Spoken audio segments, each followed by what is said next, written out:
আজকে ছোট্ট একটি ভিডিও নিয়ে আপনাদের মাঝে চলে আসলাম। তবে আজকের ভিডিওতে আমার কোনো রান্না বান্না বা কোনো ঘরের কাজকর্ম আপনাদের মাঝে শেয়ার করব না। আজকে অনেক দুঃখের সাথে আপনাদের মাঝে একটা ভিডিও শেয়ার করছি। আপনারা অনেকে হয়তো জানেন, আমাদের বাংলাদেশে নোয়াখালীতে একজন হাজব্যান্ড মারা গিয়েছে। তার ঠিক 10 মিনিট পর স্ত্রীও মারা গিয়েছে। হাজব্যান্ডের মৃত্যুটা উনি সহ্য করতে পারে নাই। তো আমার জীবনের দেখা প্রথম ঘটনা, প্রথম মৃত্যু আমি দেখলাম। আজকে আপনাদের সাথে বেশি কথা বলবো না, শুধু কয়েকটা কথা বলবো। ছোট্ট একটা ভিডিও নিয়ে সেজন্য আপনাদের মাঝে এলাম। আসসালামু আলাইকুম, welcome back to my channel Panna's family থেকে আমি পান্না বলছি। সবাই কেমন আছেন? আশা করছি আল্লাহর অশেষ রহমতে সবাই ভালো আছেন, সুস্থ আছেন। আসলে আমরা তেমন একটা ভালো নেই। আমরা অনেক শোক আহত, কিছু বলার ভাষা আমি পাচ্ছি না।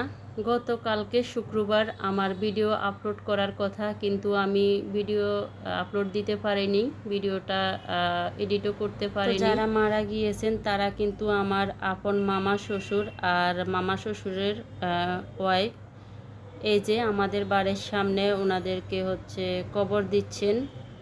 দুইজন স্বামী স্ত্রীর লাশ কিন্তু পাশাপাশি রেখেছেন, আপনারা দেখে বুঝতে পারছেন আশা করছি। বৃহস্পতিবার সন্ধ্যা সময় সন্ধ্যার একটু আগে একজন মারা গিয়েছে, মামা শ্বশুর। তারপর মামি শাশুড়িও ওনার মৃত্যুর কথাটা শুনে মারা গিয়েছেন। তো এখন আর কিছু বলবো না, আপনারা ওনাদের জন্য দোয়া করবেন, আল্লাহ যেন ওনাদেরকে জান্নাতবাসী করে। দুজনে কিন্তু স্ট্রোক করে মারা গিয়েছেন।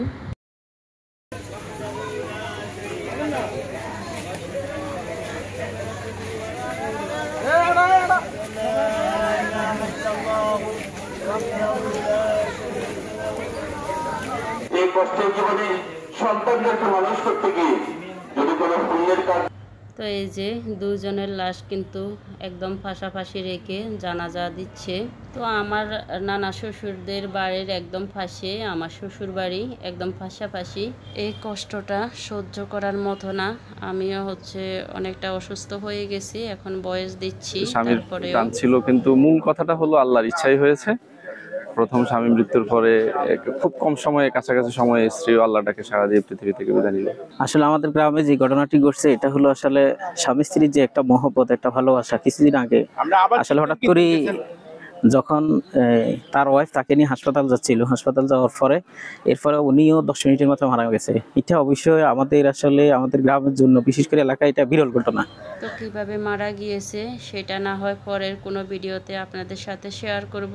আজকে পর্যন্ত সবাই আমার মামা শ্বশুর আর মামি শাশুড়ির জন্য দোয়া করবেন, আল্লাহ যেন ওনাদেরকে জান্নাতবাসী করেন। আল্লাহ হাফিজ।